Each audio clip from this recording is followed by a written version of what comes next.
நீங்கள் ஃபாயின் சேனலில் என்ன வீடியோ பார்க்க போகிறோம்னா பால் பாயாசம் தான் பார்க்க போகிறோம். ஜவ்வரிசி பால் பாயாசம் பார்க்க போகிறோம். வாங்க வீடியோக்குள்ளே போகலாம். நான் ஜவ்வரிசி மதியானமே ஊற வச்சுருக்கேன். இப்போ ஈவினிங் தான் செய்கிறேன். இல்லை மதியானமே ஊற வச்சுருக்கேன். வாங்க இதை நம்ம ஒரு பாத்திரத்தில் மாற்றி வேக வைக்கலாம். நான் இந்த பாத்திரத்தில் தான் பாயாசம் செய்ய போகிறேன். அதுக்காக இந்த பாத்திரத்தில் ஜவ்வரிசி ஊற வச்ச தண்ணியும் அப்படியே சேர்த்துக்கலாம். ஜவ்வரிசி வேகட்டும். ஜவ்வரிசி வேகப்பவே நம்ம கொஞ்சம் உப்பு போட்டுக்கலாம். நிறைய இல்லை, சும்மா ஒரு பிஞ்ச் அளவுக்கு போட்டால் போதும். ஜவ்வரிசி வேகட்டும். வெந்ததுக்கப்புறம் அடுத்து பார்க்கலாம். ஜவ்வரிசி நல்லா வேகுது.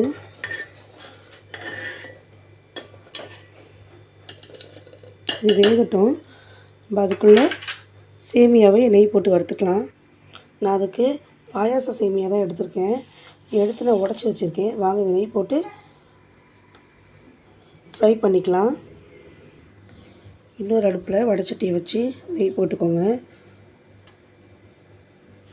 2 ஸ்பூன் அளவு நெய் போட்டுக்கோங்க. நெய் சூடானப்போ நம்ம எடுத்து வச்சுருக்கேன் முந்திரி பருப்பை போட்டுக்கலாம். முந்திரி பருப்பை நல்லா தீயாமல் ப்ரௌன் ஷேடில் வளர்த்துக்கலாம்.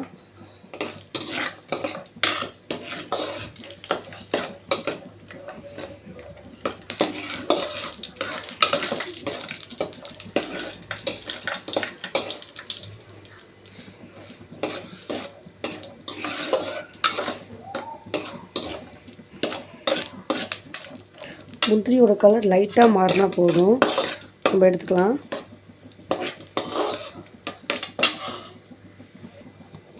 முந்திரி எடுத்துடலாம். இந்த ப்ரௌன் ஷேட் ஆனால் போதும்.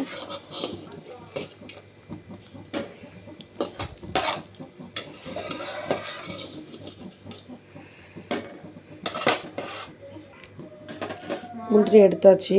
இதை நம்ம தனியாக வச்சுக்கலாம்.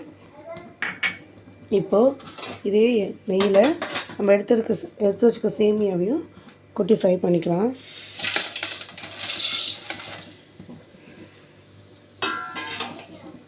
இதையும் நம்ம ஃப்ரை பண்ணிக்கலாம். தீயை விடாமல் ஃப்ரை பண்ணிக்கலாம்.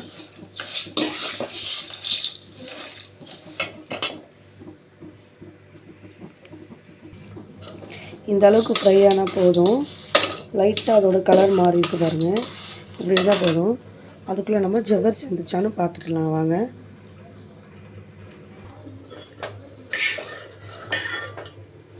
பாருங்கள், ஜவ்வரிசி நல்லா வந்துருச்சு. இது கூட நம்ம அந்த சேமியாவே போட்டுக்கலாம். நம்ம சேமியா இதில் போட்டுக்கலாம். ஜவ்வரிசி கூடவே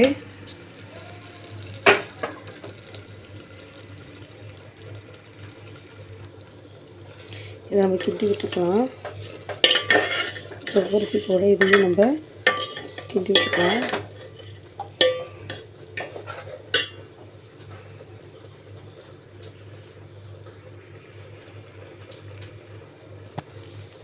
இப்போ நம்ம சேமியா வேகிற அளவுக்கு நம்மளுக்கு எவ்வளோ பாயாசம் வேணுமோ அந்த அளவுக்கு தண்ணி ஊற்றிக்கோங்க.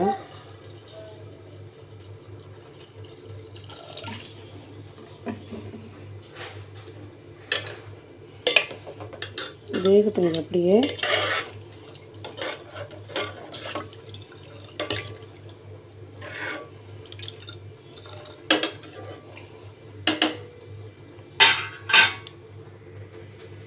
அப்படியே வேகட்டும்.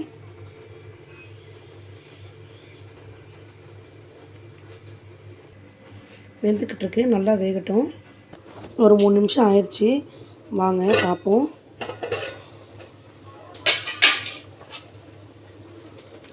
பாருங்கள், நல்லா சேமியா வெந்து வருது. நல்லா தெரியுது. நல்லா கொதிக்குது. இந்த டைமில் கொதிக்கிற டைமில் நம்ம பாயாசத்துக்கு தேவையான சர்க்கரையை போட்டுக்கலாம். நான் 1 கப் சர்க்கரை போட்டுக்கிறேன்.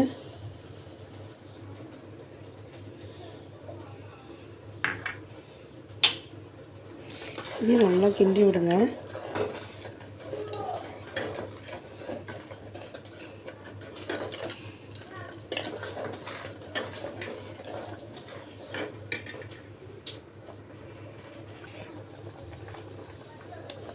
நான் 1 கப் ஃபுல்லாக போட்டுக்கிட்டேன். 1 கப் சர்க்கரை கரெக்டாக இருக்கும். இல்லை உங்களுக்கு இன்னும் ஸ்வீட் அதிகம் வேணும்னா இன்னும் உங்களுக்கு ஏற்ற ஸ்வீட்டுக்கு நீங்கள் இது பண்ணிக்கோங்க, சர்க்கரை போட்டுக்கோங்க. நல்லா வேகட்டும். சர்க்கரையும் ஜவ்வரிசி எல்லாம் நல்லா பிடிக்கட்டும்.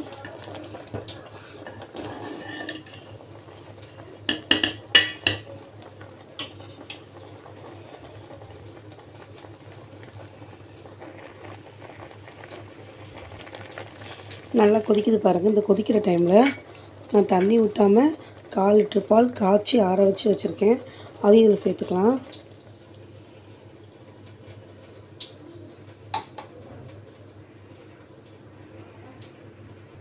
பாலை சேர்த்துட்டு அப்படியே கலந்து விட்டுக்கோங்க.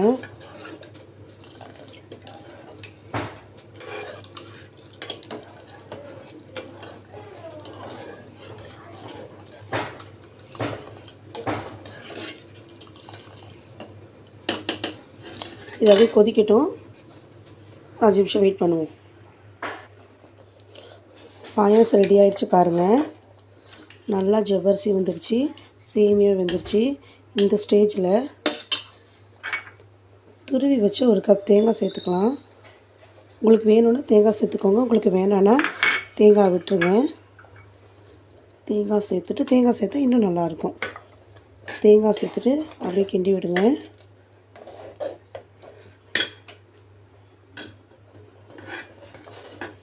நல்லா கிண்டிட்டு நம்ம வறுத்து வச்சுருக்கோம் பார்த்திங்கன்னா, நெய்யில் வறுத்து வச்சுருக்கோம் முந்திரியும் அதில் சேர்த்துடலாம்.